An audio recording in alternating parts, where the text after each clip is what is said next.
Buen día, mi nombre es Mallory Celis y con mi compañera pertenecemos a la Facultad de Ciencias Agropecuarias del Programa de Medicina Veterinaria y Zootecnia de la Universidad de la Amazonia. Este video es para la clase de anatomía. El equino se caracteriza por ser un mamífero perizodáctilo porque se para sobre sus cascos. Además, posee características como un cuello largo y una cola de amplia longitud. Cabe mencionar que por su elegancia y velocidad al desplazarse son utilizados para exhibiciones, carreras y competencias. El equino está formado por dos esqueletos, el axial y el esqueleto apendicular. Nosotros vamos a hacer énfasis en el esqueleto apendicular. Buen día, mi nombre es Paula Andrea Valderrama Madrigal y junto a mi compañera les vamos a explicar el esqueleto apendicular y algunos conceptos básicos como los huesos, tipos de huesos, articulaciones y algunos accidentes óseos. Como les mencioné anteriormente, vamos a hacer referencia al esqueleto apendicular del equino. El esqueleto apendicular está formado por 4 miembros, los cuales son los dos miembros torácicos o también llamados miembros anteriores, que hace referencia a las patas de adelante, y por el miembro pelviano, que son los dos miembros posteriores.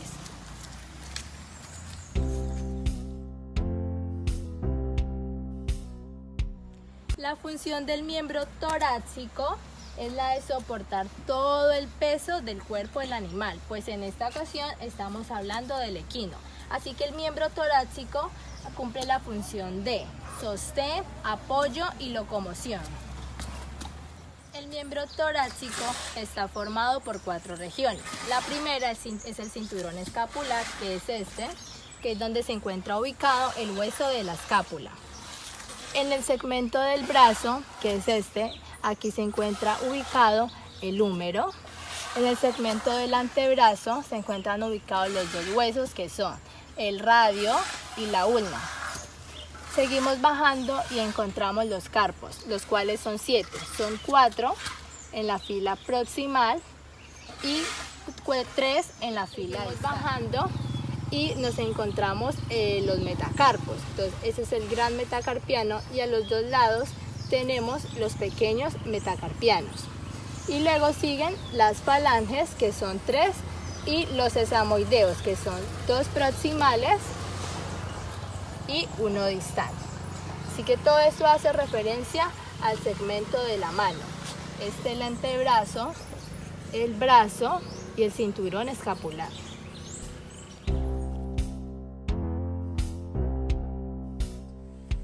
Ahora les voy a hablar sobre los miembros posteriores o pelvianos, los cuales funcionan principalmente como propulsores mediante la enérgica extensión y flexión de las articulaciones, las cuales obran como poderosas palancas, siendo su función de sostén no tan perfecta como la de los miembros torácicos. Los miembros posteriores o pelvianos están formados por 4 segmentos o regiones.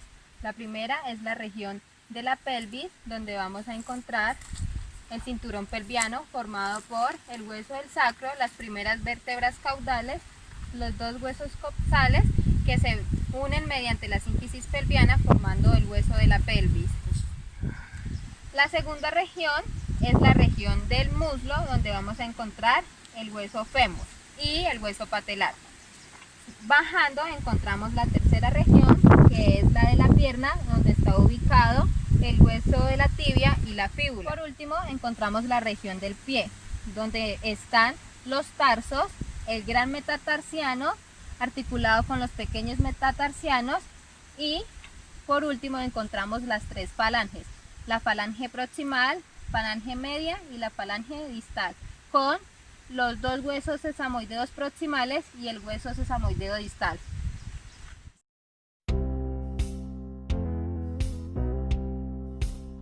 Ahora les vamos a hablar sobre los huesos que conforman el esqueleto apendicular del equino. ¿Pero qué son los huesos?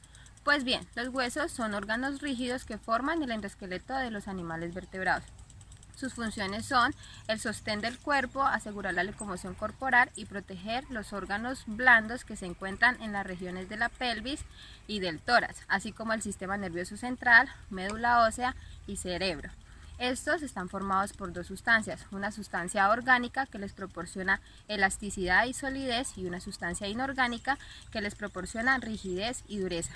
Además, los huesos contienen órganos hematopoyéticos importantes en el metabolismo de los minerales y se clasifican según su forma, tamaño y composición en huesos planos, largos, cortos, irregulares, neumáticos y los denominados sesamoideos. En el esqueleto apendicular equino vamos a encontrar 80 huesos que se van a dividir en 40 para los miembros torácicos, 20 para el miembro torácico derecho, 20 para el miembro torácico izquierdo y 40 para los miembros posteriores, 20 para el miembro posterior derecho, 20 para el miembro posterior izquierdo. En estos vamos a encontrar solamente huesos planos, largos, cortos y sesamoideos. A continuación les vamos a hacer la clasificación de los huesos. Están los huesos planos. En el miembro torácico es la escápula y en el pélvico es la pelvis. Estos sirven para proteger los órganos blandos. Esta es la escápula y se asemeja a un triángulo, que es este. Por lo tanto, tiene bordes y ángulos. El borde dorsal, el borde caudal y el borde craneal. Y tres ángulos. El primero es el ángulo craneal, ángulo caudal y el ángulo ventral. Este es el hueso coxal que encontramos en los miembros posteriores. Está ubicado oblicuamente, o sea como acostadito, donde una parte va hacia craneal y otra parte va hacia caudal. El ilion va hacia craneal, el isquion hacia caudal y el pubis va hacia ventral. Para su estudio él presenta caras, los bordes y ángulos.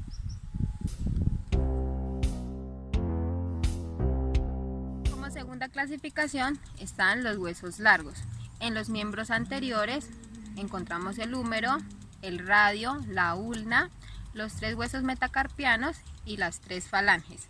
En los miembros posteriores vamos a encontrar el fémur, la tibia y la fíbula, los tres huesos metatarsianos y las tres falanges. Los huesos largos son aquellos en los que la longitud predomina sobre sus otras dos dimensiones. Presentan dos extremidades, las cuales cada una de ellas se denomina epífisis. El cuerpo se denomina diáfisis, donde está el conducto medular relleno de médula ósea roja o amarilla, dependiendo la edad y la localización. El lugar donde se une la epífisis y la diáfisis se llama metáfisis. Las extremidades son los lugares donde ellos se articulan con otros huesos y funcionan como palancas para la locomoción. Estos huesos tienen forma tubular. Como lo mencionó mi compañera, el húmero hace parte de los huesos largos. Los huesos largos presentan extremidad proximal y extremidad distal. La ubicación del hueso del húmero es oblicuamente, es decir, inclinado. En la extremidad proximal es donde se va a articular con la escápula, que iría así, inclinado. Seguimos con el radio y la ulna, que también son huesos largos. Este es el radio. Y lo que está de rojo, que es todo esto, es la ulna. Una de las características en el equino es que la ulna siempre va a llegar hasta la mitad del radio. Para que me entiendan un poquito mejor, en otra vista, que esta es la vista lateral, la ulna siempre va a estar ubicada detrás del radio. Lo podemos observar. Ese es el radio y la ulna está ubicada hacia atrás. Es decir, que ella va a estar ubicada lateral, que se refiere a todo lo que se aleja al animal, y el radio está ubicado medial, que es todo lo que se acerca al animal. Cabe mencionar que la ulna termina en punta y tiene extremidad proximal y la extremidad distal. Seguimos con los metacarpos, que son tres. Esta es el gran metacarpiano, que es el hueso más desarrollado de los tres, y los dos que se encuentran a los lados son los pequeños metacarpianos. Así que este es el segundo metacarpiano y cuarto metacarpiano, y el del medio es el gran metacarpiano. Una de las características es que, como podemos observar, los pequeños metacarpianos también llegan un poco más abajo de la mitad del gran metacarpiano. Y la ubicación es que el metacarpiano 2 siempre va a estar ubicado medial y el cuarto lateral. Y recordemos que aquí en del gran metacarpiano se va a articular la primera falange. Seguimos con las falanges, que son 3. Recordemos que el equino es un animal monodáctilo, es decir, que tiene un solo dígito en cada miembro. Así que estas son las falanges. Primera falange o falange proximal, segunda falange o falange media y tercera falange o falange distal. La falange distal es la que se encuentra insertada en el casco. El equino es un animal perisodáctilo, es decir, que se para sobre el casco. Este es el gran metacarpiano y, como les mencionaba anteriormente, es aquí donde se articula con la primera falange. Este es el fémur. Lo vamos a encontrar ubicado también oblicuamente, donde su extremo proximal va hacia caudal y su extremo distal va hacia craneal. Presenta caras, extremidades y cuerpo. Esta es la tibia. También la encontramos oblicuamente o acostada en esta posición, donde su extremo proximal va hacia craneal y su extremo distal va hacia caudal. Aquí tenemos la fíbula, que presenta extremo proximal, y el extremo distal solo llega hasta la mitad de la diáfisis de la tibia.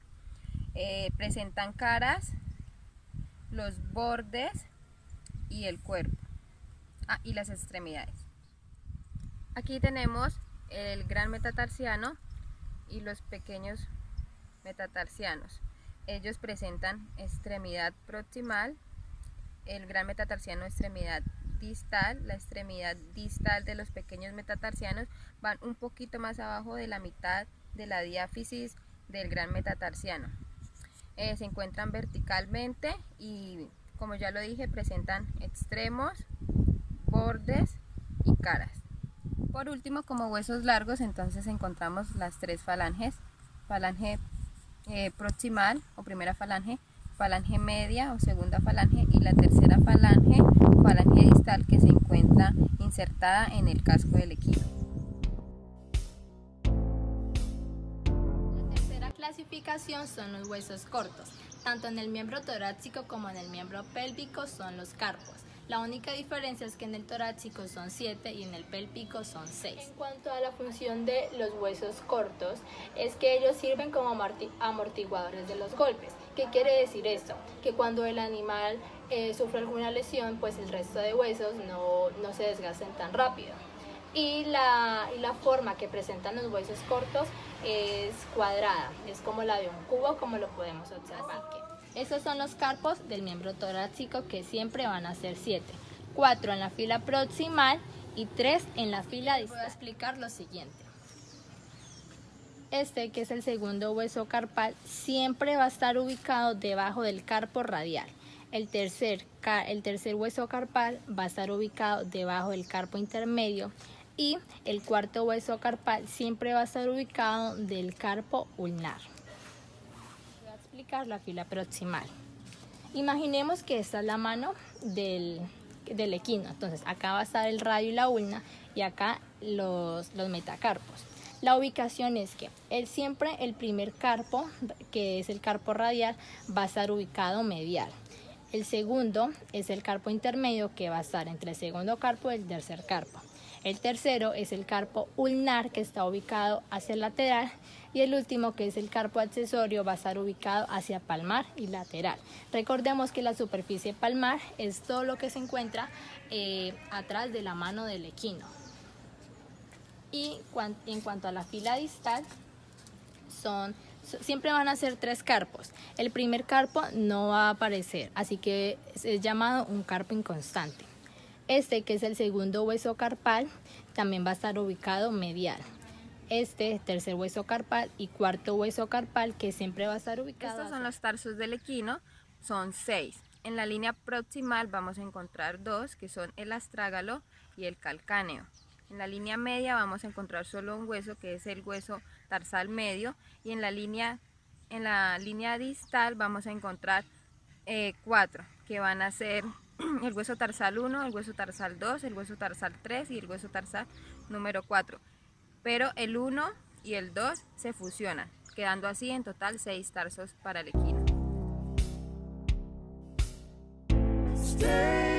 Como cuarta y última clasificación están los huesos sesamoideos.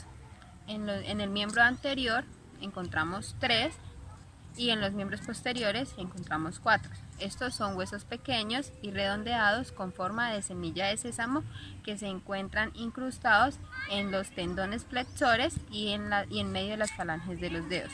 Funcionan como amortiguadores de los movimientos de los tendones sobre los huesos, evitando así el desgaste de los tendones. Los sesamoideos en el miembro torácico son 3, que son 2 en el extremo proximal, que son estos, y 1 en el extremo distal. En cuanto a la dirección de los siguientes huesos, que son el radio y la ulna, los carpos y los metacarpos, van en dirección verticalmente, como lo podemos observar. Y en cuanto a la primera falange y la segunda falange, van en dirección oblicua. ¿Qué quiere decir esto? Como ya les había mencionado, van oblicuamente, es decir, inclinado hacia craneal. Y en cuanto a la tercera falange, esa es la que se encuentra ubicada en el casco del equino. Aquí tenemos el hueso patelar, que es denominado el mayor sesamoideo. Se encuentra en la articulación de la rodilla. Esta cara, que es la cara caudal, es la que se va a articular con el extremo distal en la tróclea del fémur. Los otros 2 sesamoideos de los miembros posteriores los vamos a encontrar en medio de las falanges. Estos 2 son los sesamoideos proximales y este es el sesamoideo distal. Accidentes óseos son aquellas depresiones y relieves presentes en la superficie ósea de un hueso. Estos son los siguientes: ángulo, que es el medio de unión entre dos bordes o superficies que se van a interceptar. Estos son los que se encuentran en las esquinas de los huesos. Espina, es la prominencia puntiaguda de un hueso. Epicóndilo, esta es la eminencia ósea ubicada encima de un cóndilo. Cuerpo, es la parte más ancha de un hueso, así que al ver uno de ellos es la parte principal. Cóndilo, es la protuberancia redondeada que presentan los huesos y estos son los que van a ayudar para que ellos se articulen.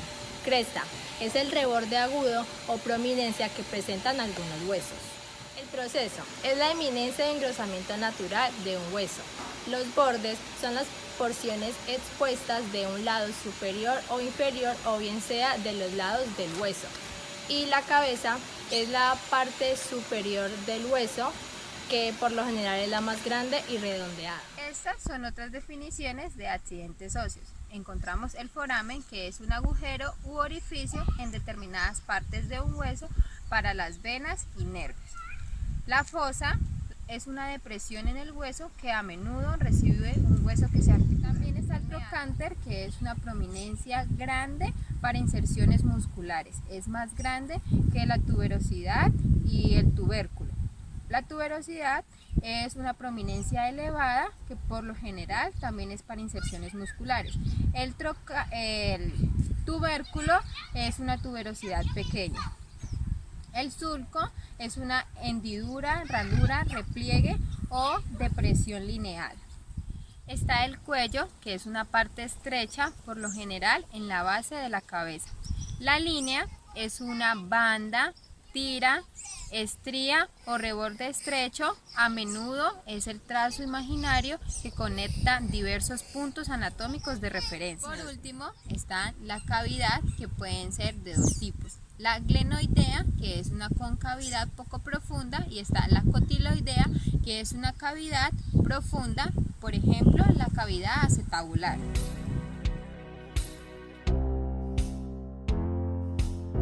accidentes óseos de la escápula. Como les mencioné anteriormente, ella presenta bordes, ángulos y caras. Las caras son las siguientes.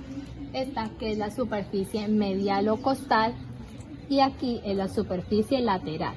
En la superficie lateral encontramos que este es el ángulo craneal, este es el ángulo caudal, este es el ángulo ventral. Por lo tanto, este es el borde craneal y este es el borde caudal. Y acá arribita está el borde dorsal. Todo esto que encontramos aquí es la espina de la escápula, que se encuentra hacia la superficie lateral.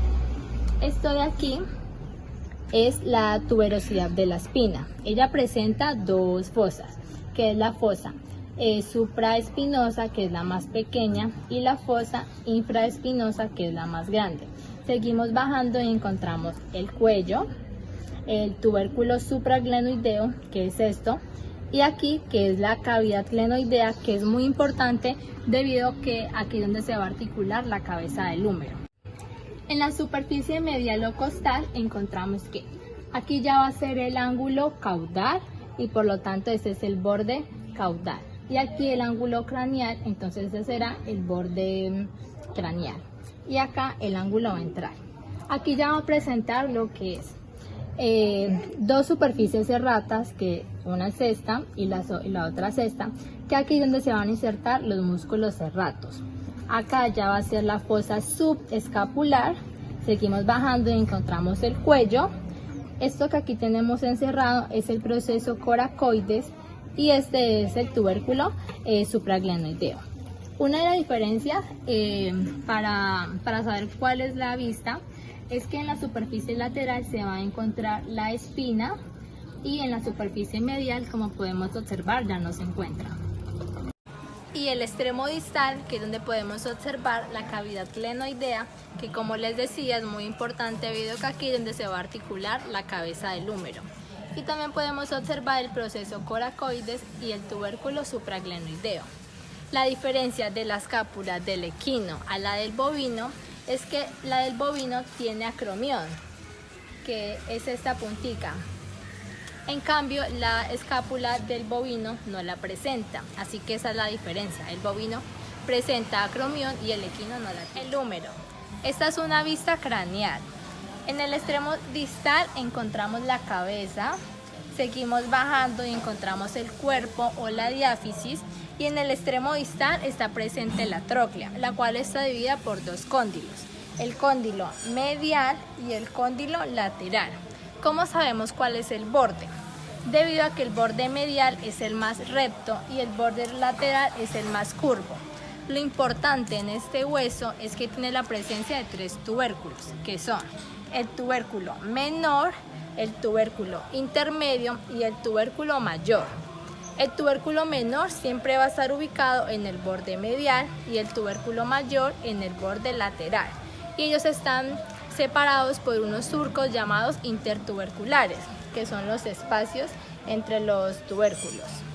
Y en la vista caudal, que es esta, lo importante es que aquí se puede observar la fosa del olecranon y en el borde medial, debido a que este es el más recto, encontramos la tuberosidad del redondo menor y en el borde lateral la tuberosidad deltoidea.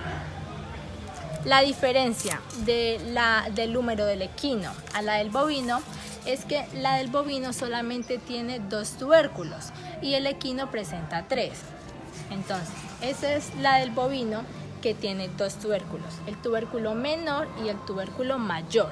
Por ende, solo tiene un surco intertubercular. Y el equino, como ya les mencioné, tiene tres tubérculos. El radio y la ulna. Esta es una vista craneal, por lo tanto la ulna no se va a poder observar muy bien debido a que ella está ubicada detrás del radio.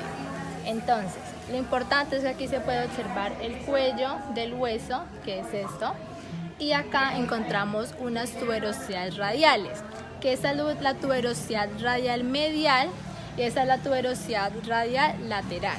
Y en el extremo distal podemos encontrar los surcos y las crestas, que están ubicados aquí. En otra vista, que es la caudal, aquí ya podemos observar bien la ulna. Recordemos que esto es la ulna y el resto es el radio. En la ulna podemos observar el olecranón y lo de acá arriba es la tuberosidad del olecranón. Lo importante en esta vista son los procesos, que son dos procesos coronoides proximales, que ese es el lateral y ese es el medial, y dos procesos estiloides distales, que ese es el proceso estiloides lateral y proceso estiloides medial. En otra vista, que es una vista lateral, lo que les quiero mostrar es que, bueno, recordemos que esta es el olecranón, ¿no? Entonces todo esto es la ulna. Y en el extremo proximal encontramos que la punta es el proceso anconio, o sea, todo esto es el proceso anconio, y la curvatura es la incisura troclear. Y por último, en un extremo proximal les quiero mostrar que esta es la fobia capitular y toda esta superficie es la que va a permitir que se articule el radio con el húmero. La diferencia del radio y la ulna entre el bovino y el equino es que la del bovino la ulna va a llegar hasta el extremo distal del radio, y recordemos que en el equino solamente llega hasta la mitad del radio. Entonces en el bovino llega hasta el extremo distal del radio y en el equino hasta la mitad. Como les hice referencia al principio, el equino tiene 7 carpos, que son los 4 de la fila proximal y los 3 de la fila distal. Primero les voy a enseñar los de la fila proximal. Esta es una vista proximal. Es como si estuviéramos encima del animal. Entonces, el número 1 hace referencia al carpo radial, el número 2 al carpo intermedio, el número 3 al carpo ulnar y el número 4 al carpo accesorio. En otra vista, que es la dorsal, podemos encontrar que ese es el carpo radial, ese es el carpo intermedio, ese es el carpo ulnar y el carpo accesorio. Una particularidad en esta vista es que el carpo accesorio no se alcanza a ver muy bien como lo podemos observar, solamente una pequeña parte de él. Y en la vista palmar, ahí sí ya se observa el carpo accesorio. Entonces, carpo radial, carpo intermedio, carpo ulnar y carpo accesorio. La diferencia entre estas dos vistas es que en la dorsal no se observa el carpo accesorio y en la palmar sí se observa. Como les estoy mostrando en el lado izquierdo, si este fuera el lado derecho del equino, el carpo accesorio estaría ubicado en este lado, para que lo tengan en cuenta. Los carpos de la fila distal, recordemos que son 3. Entonces, esta es una vista palmar. Debajo del carpo radial siempre va a estar ubicado el segundo hueso carpal. Debajo del carpo intermedio va a estar ubicado el tercer hueso carpal. Y debajo del carpo ulnar siempre va a estar ubicado el cuarto hueso carpal. Y en otra vista, que es la dorsal, es lo mismo. Entonces, debajo del carpo radial va a estar ubicado el segundo hueso carpal. Debajo del carpo intermedio, el tercer hueso carpal, y debajo del carpo ulnar, el cuarto hueso carpal. La diferencia de los carpos del equino al bovino es que en la fila distal el equino presenta 3 y el bovino presenta 2, que son la fusión del segundo y tercer hueso carpal y el cuarto hueso. Cabe mencionar que tanto en equinos, porcinos, pequeños rumiantes, siempre en la fila proximal va a estar estos 4 huesos que les he mencionado al transcurso del video, y en la fila distal ellos van a variar. Los metacarpos, como sabemos, son 3. Este, que es el gran metacarpiano, y los 2 de los lados son los pequeños metacarpianos, que ese es el 2 y este es el 4. Lo que hay que tener en cuenta en este hueso es que en el extremo distal está presente la tróclea, que es esta, dividida por 2 cóndilos. De aquí para acá es el cóndilo medial y de aquí para acá es el cóndilo lateral. Esta es muy importante debido a que es la que va a permitir que se articule con la primera falange del equino. Como ya les he dicho con anterioridad, el equino cuenta con 3 falanges, que esta es la falange proximal o primera falange, falange media o segunda falange y falange distal o tercera falange. Lo que hay que tener en cuenta aquí es lo siguiente, que esto es la cara articular de la primera falange distal. Esta es la cara articular proximal de la segunda falange, cara articular distal de la segunda falange, y de la tercera falange este es el borde distal.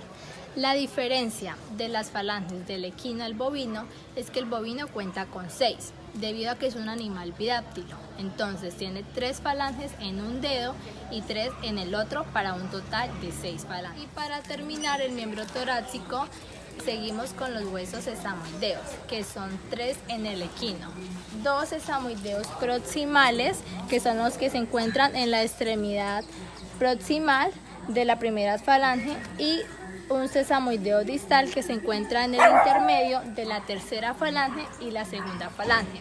La diferencia de los sesamoideos entre el equino y el bovino es que, como el bovino es un animal bidáctilo, o sea, es decir, que presenta 2 dedos, entonces en cada dedo tiene 2 sesamoideos proximales, para un total de 4 sesamoideos proximales. Y en la extremidad distal de cada dedo va a tener un solo sesamoideo, así como se les muestra en la siguiente imagen. Este es el hueso de la pelvis, que está formado por los 2 coxales que se unen mediante la sínfisis pelviana. Cada coxal es la fusión de 3 huesos: el ilion, el pubis y el isquion. Esta es una vista dorsal. Entonces, estos 3 huesos que les mencioné anteriormente se encuentran y se unen en la cavidad acetabular.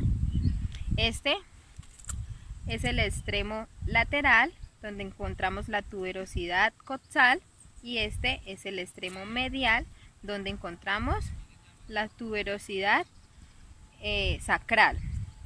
Estas son las alas del ilion, cuerpo del ilion. Este es el tubérculo del pubis, esta esquinita que se pronuncia un poquito aquí.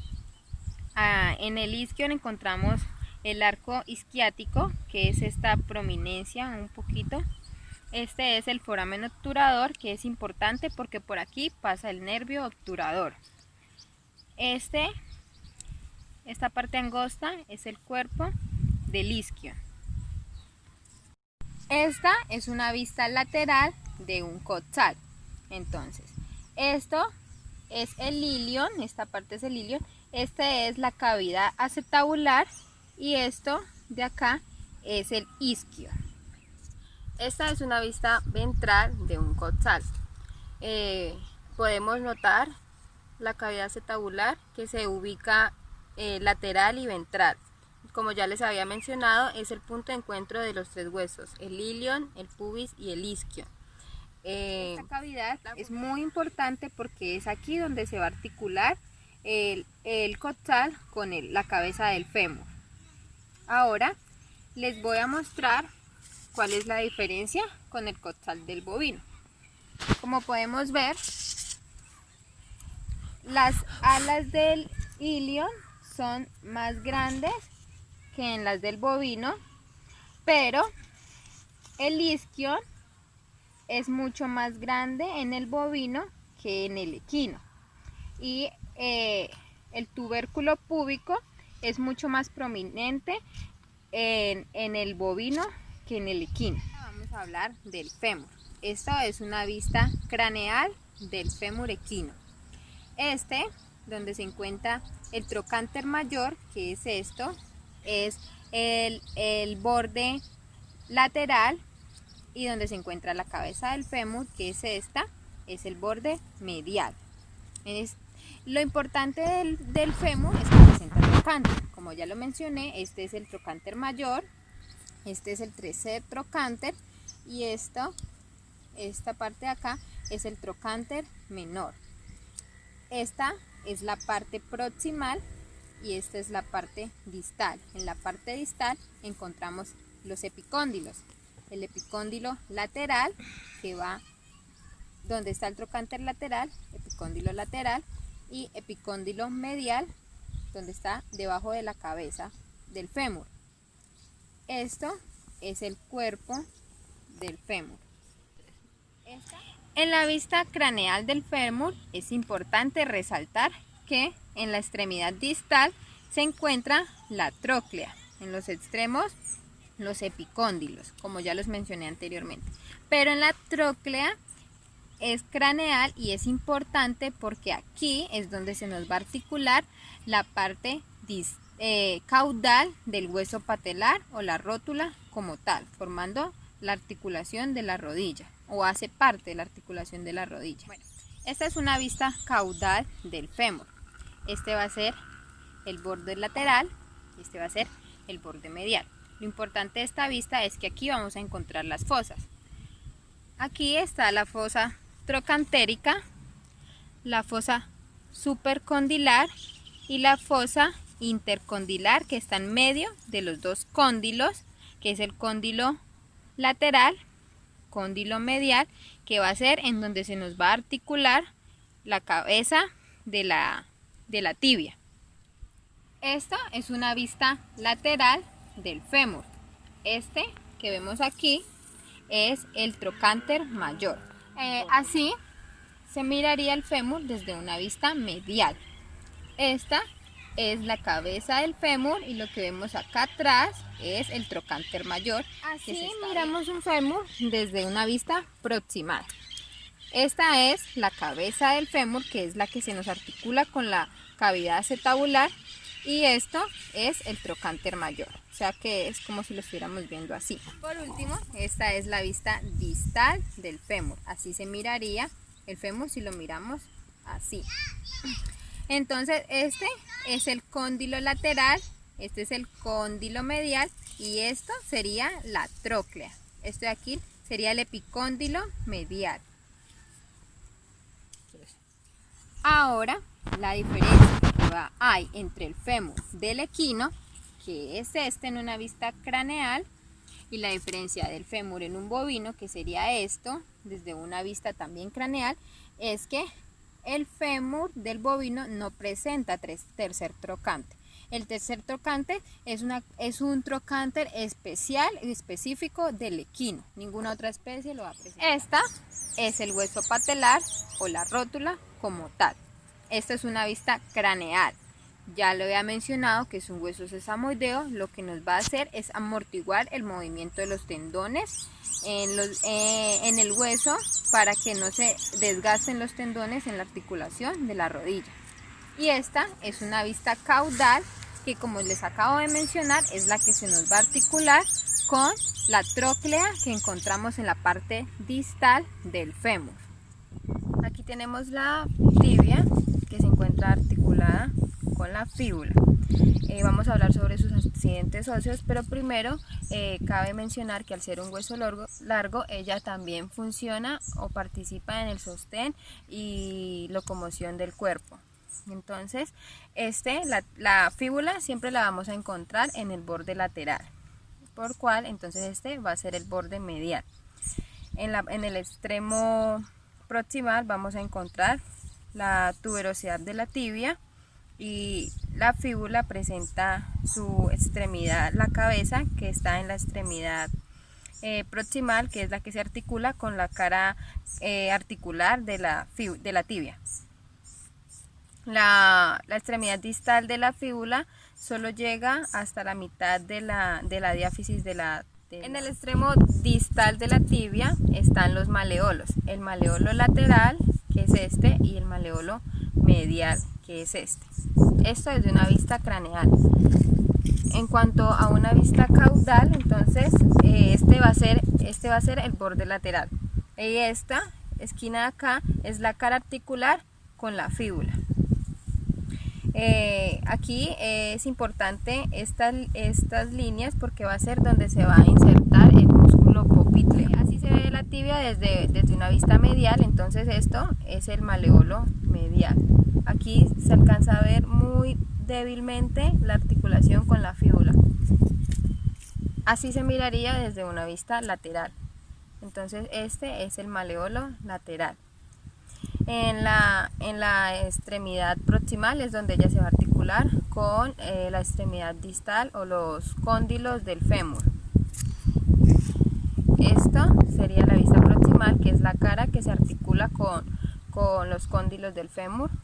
Y Así es una vista distal, que es la que se nos va a articular con los tarsos. La diferencia que hay entre la fíbula, la tibia y la fíbula del equino y con la del bovino es que el bovino, la fíbula se encuentra osificada, o sea que vamos a encontrar un solo hueso, mientras que en el equino la tibia y la fíbula son huesos apartes que se encuentran articulados. Como ya les mencioné, esos son los tarsos del equino y tienen 6. En la línea proximal, el astrágalo y el calcáneo, que se encuentra caudolateral. Presenta tuberosidad, que es la tuberosidad del calcáneo. El astrágalo presenta tróclea, que es esta. Esto es en la línea proximal. En la línea media está solamente el hueso tarsal medio, y en la línea distal está el hueso tarsal 1, el 2, el 3 y el 4. El hueso tarsal 1 y el 2 se fusionan, quedando así solamente 3 huesos en la línea distal. Esto desde una vista dorsal. Así se miran desde una vista plantar. Entonces, este es el calcáneo, este va a ser el borde lateral y este el borde medial. Este es el astrágalo y acá encontramos el hueso tarsal medio, el hueso tarsal número 4, el hueso tarsal 1 y 2 fusionado y el hueso tarsal número 3. Desde una vista lateral se mirarían así. La diferencia entre los tarsos del equino y los tarsos del bovino es que el bovino presenta simplemente 5 huesos tarsales. En la línea proximal presenta 2, que son el calcáneo y el astrágalo. En la línea media él presenta 2 huesos que están fusionados, que es el hueso medio tarsal y el hueso tarsal número 4. Y en la línea distal entonces está el hueso tarsal número 1, el número 2, el número 3, pero el número 2 y el número 3 se fusionan, entonces por eso. Para concluir, entonces, son 5 huesos tarsales en el bovino y en el equino son 6. El hueso medio del tarso con el hueso cuarto se fusionan, y el hueso segundo del tarso y tercero del tarso también se fusionan en el bovino. En el equino solo se fusiona el hueso tarsal número 1 y el hueso tarsal número 2. Ahora vamos a hablar de los metatarsos. Este que vemos en la vista dorsal es el gran metatarsiano, es el número 3 y es el más desarrollado de todos. En una vista dorsal podemos ver que el gran metatarsiano está articulado con los pequeños metatarsianos. Este es el metatarsiano número 4 y este es el número 2. Número 2, número 3 y número 4. Ellos presentan extremidades, extremidad proximal y la extremidad distal. La extremidad distal de los pequeños metatarsianos llega un poco más abajo de la mitad de la diáfisis del gran metatarsiano. El gran metatarsiano, esto es la tuberosidad del gran metatarsiano. Y abajo ellos tienen base, cuerpo y cabeza. Aquí se miran los metatarsianos desde una vista lateral. Este que vemos aquí es el metatarsiano número 4 porque siempre se va a ubicar lateral. Desde una vista medial vamos a observar el metatarsiano número 2, el pequeño metatarsiano número 2, porque siempre va a estar ubicado medial, y esto es el gran metatarsiano. Esta es una vista proximal, que entonces este es el gran metatarsiano, este es el segundo metatarsiano y este es el cuarto metatarsiano. Esta es la cara articular que se nos va a articular con los tarsos. Y esta es la cara, en una vista distal, es la cara distal, la cual se va a articular con la falange, la primera falange. La diferencia entre los tarsos del equino y los del bovino es que el equino presenta 3 metatarsianos y el bovino presenta uno, que es el gran metatarsiano, que es la fusión del tercer metatarsiano y el cuarto, y en la parte plantar vamos a observar un pequeño metatarsiano que va a ser el número 5. Y como el bovino es un animal bidáctilo, entonces él presenta 2 trócleas, que va a ser donde se van a empezar a articular las primeras falanges. En cuanto a las falanges de los miembros posteriores, presentan las mismas características que les mencionó mi compañera en los miembros anteriores o torácicos.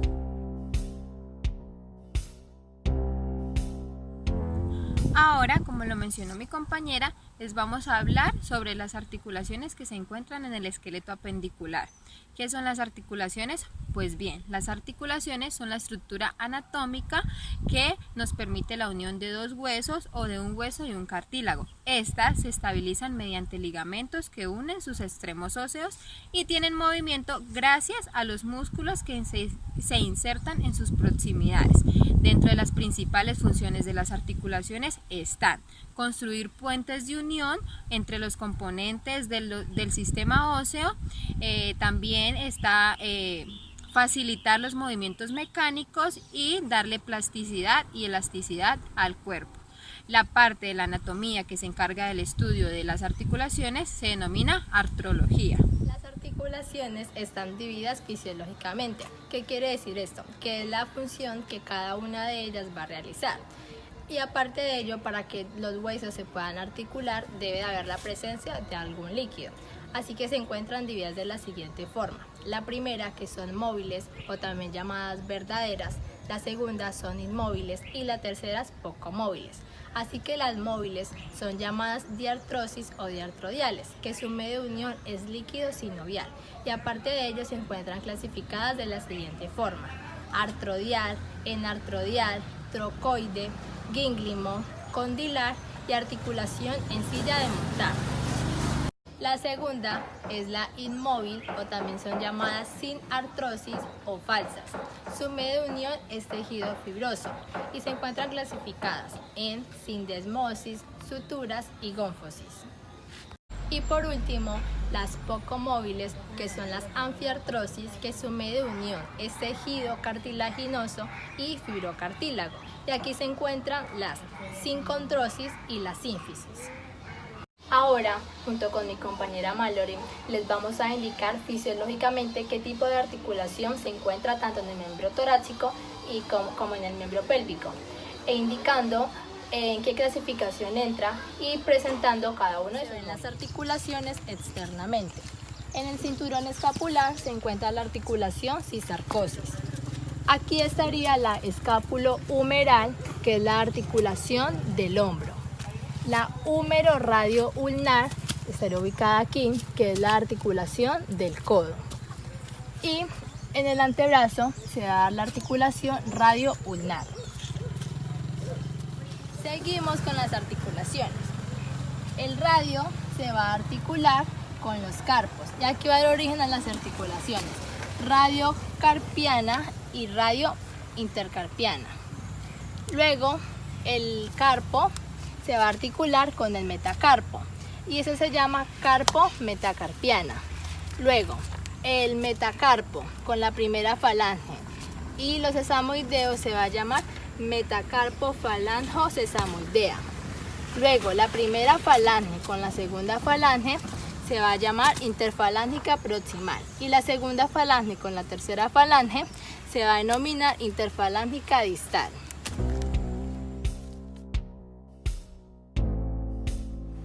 Respecto al esquema anterior, la primera articulación que les voy a mencionar no entra en esta clasificación debido a que el medio de unión es distinto. Así que la primera articulación es la cisarcosis, que es la articulación de la escápula con las costillas. Lo que ocurre aquí es que la superficie medialocostal es la que se va a articular con las costillas. En esta imagen podemos observarlo un poco mejor. Esta es una articulación inmóvil, es decir, que no se mueve y su medio de unión es tejido muscular. La segunda articulación es la escápulo-humeral, que este es un nombre anatómico. Fisiológicamente estamos hablando de una articulación de artrosis o también llamada de artrodial. Por ende, su medio de unión es líquido sinovial. Esa es una articulación móvil o verdadera. Además de ello, es una articulación simple debido a que está la presencia de dos huesos, que es la escápula y el húmero. Esa articulación consiste en que, como les mencionaba anteriormente, la cavidad glenoidea de la escápula es muy importante debido a que aquí es donde se va a articular con la cabeza del húmero, dando paso a esta articulación. Y esta se encuentra en la articulación del hombro. En cuanto a su superficie, estamos hablando de una articulación enartrodial, debido a que tiene la presencia de una cavidad y de una esfera. En cuanto a sus movimientos, presenta dos: extensión y flexión. Flexión hace referencia a que el ángulo de estos dos huesos va a disminuir, y extensión hace referencia a que el ángulo va a aumentar. Seguimos bajando y en el segmento del codo encontramos la articulación húmero-radio-ulnar, que es la que estamos observando aquí. Esta es una articulación compuesta debido a que tiene la presencia de dos o tres huesos. En este caso son tres, que es el húmero, el radio y la ulna. Es una articulación de artrosis, por ende tiene movimiento, o también es llamada una articulación verdadera. Esta articulación ocurre que la extremidad distal del húmero es la que se va a articular con la extremidad proximal del radio. En su superficie estamos hablando de una articulación gínglimo, debido a que tiene cóndilos. En cuanto a sus movimientos, son los de flexión y extensión. En el antebrazo se encuentra la articulación radio-ulnar, que es simple debido a que solamente tiene la presencia de estos dos huesos. Recordemos que esta es la ulna y este es el radio. Fisiológicamente estamos hablando de una articulación sin artrosis, es decir, que no va a tener movimiento. ¿Qué quiere decir esto? Que ni la ulna se va a coger para un lado o el radio para otro, sino que ambos van a ir hacia la misma dirección. Topográficamente se encuentra en la articulación del antebrazo, como ya les había mencionado, y su medio de unión es tejido fibroso. En cuanto a su superficie, es una articulación sin desmosis, debido a que la articulación radio-ulnar, su medio de unión es tejido fibroso y no tienen movimiento. La siguiente articulación es la radiocarpiana, que ese es su nombre anatómico. Fisiológicamente es una articulación diartrodial, por ende su medio de unión es líquido sinovial, presentando los movimientos de flexión y extensión. En cuanto a su superficie, estamos hablando que es una articulación elipsoide, debido a que su extremidad proximal es la que se va a articular con el radio, y en la extremidad distal es la que se va a articular con los carpos. La siguiente articulación es la intercarpiana, debido a que aquí es donde se van a articular los carpos, pues este es su nombre anatómico. Fisiológicamente estamos hablando de una articulación diartrodial, por lo tanto su medio de unión es líquido sinovial. En cuanto a su superficie, es una articulación artrodial, pues las superficies de los carpos son planas, presentando los movimientos de deslizamiento. Y para terminar las articulaciones de los carpos, la última es la carpo-metacarpiana. Fisiológicamente es una articulación diartrodial, es decir, que su medio de unión es líquido sinovial, presentando los movimientos de flexión y extensión. Cabe resaltar que todas las articulaciones de los carpos se encuentran en el segmento de la muñeca. En cuanto a la articulación de los metacarpos, que recordemos que son tres, se denomina intermetacarpiana. Fisiológicamente es una articulación sin artrosis, es decir, que no tiene movimiento, es inmóvil. En cuanto a su medio de unión, es líquido fibroso. Y en cuanto a la superficie, es una articulación sin desmosis, que recordemos que son las que no tienen movimiento, y su medio de unión es líquido fibroso. Para dar inicio a las articulaciones de las falanges, cabe mencionar que la articulación entre el gran metacarpo y la primera falange se denomina metacarpo falángica.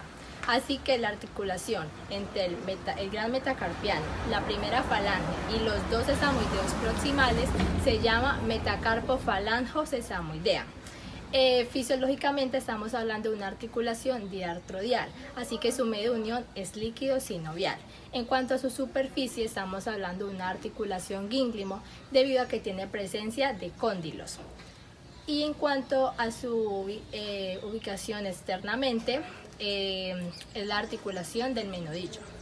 La articulación entre la primera falange y la segunda falange se denomina interfalángica proximal. Fisiológicamente también estamos hablando de una articulación de artrosis, entonces su medio de unión es líquido sinovial. En cuanto a su superficie, es una articulación gínglimo, presentando los movimientos de extensión y flexión. y topográficamente se encuentra en la cuartilla. Y para terminar las articulaciones del miembro torácico, la última es entre la segunda falange, tercera falange y el sesamoideo distal, que se denomina interfalángica distal. Fisiológicamente también es una articulación diartrosis, entonces su medio de unión es líquido sinovial. Y al igual que las demás, en cuanto a su superficie, también es gínglimo. Y topográficamente se encuentra en el casco. Voy a hablar sobre las articulaciones. Vamos a encontrar la articulación sacroiliaca que une el sacro con el ilion. Vamos a encontrar la articulación sínfisis pelviana que me une los dos huesos coxales. Más abajo encontramos la articulación coxofemoral que une el coxal con el fémur. Seguimos bajando, encontramos una articulación compuesta que se denomina femorotibiopatelar que me une el fémur con la tibia y el hueso patelar. Está la femorotibial y la femoropatelar.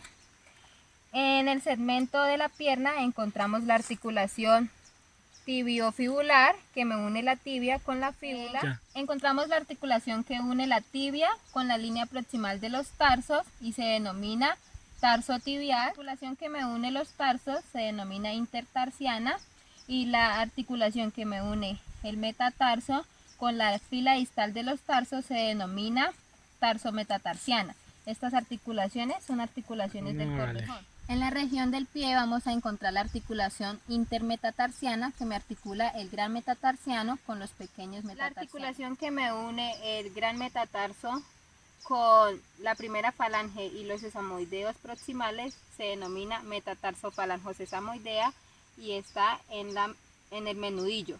Encontramos la interfalángica proximal que está en la cuartilla y interfalángica distal que está en el casco. La primera que vamos a encontrar es la que me une el hueso del sacro con los coxales, específicamente en la parte del ilio. Es una articulación medial porque se va a articular el hueso del sacro en este lugar. Anatómicamente se llama articulación sacroiliaca, es una articulación diartrodial porque su medio de unión es líquido sinovial, lo cual la hace una articulación que es móvil. Su superficie articular es artroidea porque las dos caras que se articulan son planas. Topográficamente se encuentra en el cinturón pelviano y cumple con el movimiento de deslizamiento. La segunda articulación que vamos a encontrar es, como ya lo he mencionado, la sínfisis pelviana, que se divide en sínfisis púbica y sínfisis isquiática. Esta articulación es artrodial, lo que quiere decir que tiene poco movimiento porque su medio de unión es una lámina de tejido fibrocartilaginoso. Esta articulación que encontramos aquí en la parte lateral del coxal es la que me une la cabeza del fémur con la cavidad acetabular del coxal. Anatómicamente se denomina coxofemoral.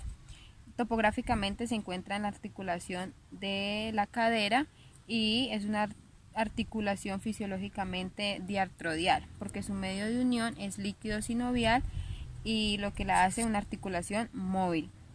La superficie articular es enartrodial porque está la presencia de una cavidad y una esfera. Cumple con los movimientos de flexión, extensión, aducción, abducción, rotación y circundición. En el segmento del muslo vamos a encontrar una articulación compuesta porque se une el hueso patelar, tres huesos que son el hueso patelar, el fémur y la tibia. Esta articulación se denomina femorotibiopatelar. La primera entonces es la del hueso patelar con la tróclea del fémur en la cara craneal, que va así, se denomina anatómicamente femoropatelar. Es una articulación diartrodial porque su medio de unión es líquido sinovial. Es una articulación móvil, ella cumple con los movimientos de deslizamiento y su superficie articular es artrodial porque las dos caras que se articulan, las dos superficies, son superficies planas. La otra cóndilos del fémur con las facetas del extremo proximal de la tibia. Esta articulación anatómicamente se denomina femorotibial. Es una articulación también diartrodial, porque su medio de unión pues viene siendo también líquido sinovial, lo que la hace una articulación móvil. Su superficie articular es gínglimo porque está la presencia de los cóndilos en esta articulación. Cumple con los movimientos de flexión y extensión. Esta articulación compuesta topográficamente está en las articulaciones de la rodilla. En el segmento de la pierna encontramos la articulación que me une la cabeza de la fíbula con la cara articular de la tibia. Anatómicamente se denomina una articulación fibiotibular. Es sin artrosis y sin desmosis porque su medio de unión es tejido fibroso y no presenta movimiento. La articulación que me une el extremo distal de la tibia con la línea proximal de los tarsos, anatómicamente se llama tarso tibial. La articulación que me une la línea distal de los tarsos con los metatarsianos se denomina tarso metatarsiana. Estas dos articulaciones que les acabo de nombrar son articulaciones diartrodiales, se encuentran en el corvejón. Su superficie articular es gínglimo, están unidas por líquido sinovial y presentan los movimientos de flexión y extensión. En el corvejón también se encuentra la articulación que me une los tarsos. Anatómicamente es la intertarsiana. Fisiológicamente es diartrodial porque su medio de unión es líquido sinovial. Cumple con el movimiento de deslizamiento. Su superficie articular es artrodial porque las caras articulares de los tarsos son planas. En el pie vamos a encontrar la articulación que une los tres metatarsos entre sí. Esta articulación intermetatarsiana, ese es su nombre anatómico. Fisiológicamente es una articulación sin artrosis, por lo que no tiene movimiento y se clasifica en sindesmosis. En el menudillo encontramos la articulación que me une el metatarso, la extremidad distal, con la primera falange, se denomina metatarsofalángica, y la que me une la metatarso con la primera falange y los dos huesos sesamoideos proximales se denomina metatarsofalange sesamoidea.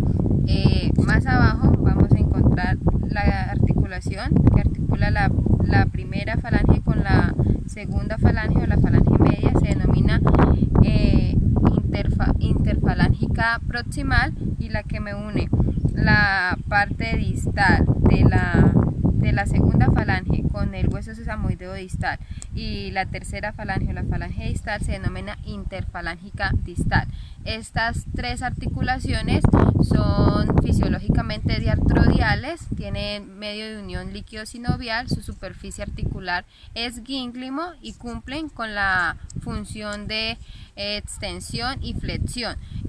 La articulación interfalángica proximal se encuentra en la cuartilla y la interfalángica distal se encuentra en el casco.